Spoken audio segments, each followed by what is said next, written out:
ខំស្កាន់រងស្រងពន្លងទាំងយប់ថ្ងៃបងខំស្កាន់រងស្រងពន្លងទាំងយប់ថ្ងៃព្រោះចង់បានស្រងស្រីព្រមតែចិនចង់បានស្រងស្រីមកថ្នាំងធ្នមបីបនឡាយអូនណាយអូនពើអូនគុំនៅอยู่ម្នាក់ឯងอยู่ឆាំខ្លាចក្រែងចំបែកពួរប្រងមើលងាយប្រហែលអូនណាយកែវអាយគ្រូបានទាយប្រហែលអូនណាយកែវអាយគ្រូបានទាយព្រួងអូននៅមេម៉ាយគ្រូទីថាគូបងមេម៉ាយអានិនឆោមឆាយប្រណីបាយកងក៏បាយអូនណាយមេម៉ាយក៏ស្រីអូនគុំកិនអីកនតុយបារីក៏ថ្នាំកិនភ្លាមទៅបើអាយបងចាំកិនភ្លាមទៅបើអាយបងចាំបងសុខចិត្តធ្វើតាមបងសុងចិនព្រមតែធ្វើតាមពីងបនដាំស្រងស្រី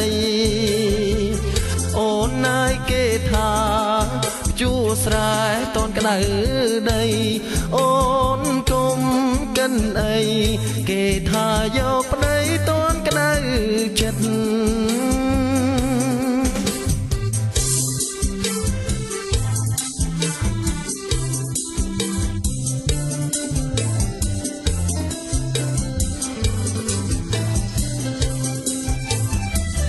បងខំស្កាន់រ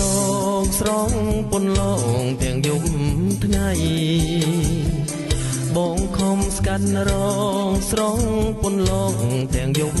ថ្ងៃព្រោះចង់បានស្រងស្រីព្រមតែចិនចង់បានស្រងស្រីមកថ្នាំងធ្នមបីបនឡាយអូនណាយអូនពើ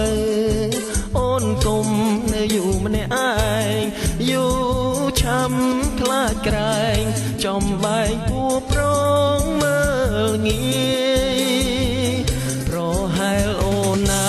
យកែវអាយគ្រូបានទាយ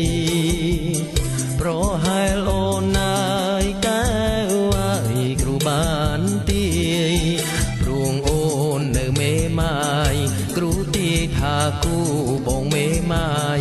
អានិនឆោមឆាយប្រណីបាយកងក៏បាយអូនណាយមេម៉ាយក៏ស្រីអូនគុំកិនអីកនតុយបារីក៏ថ្នាំកិនភ្លាមទៅបើអាយបងចាំកិនភ្លាមទៅបើអាយបងចាំបងសុខ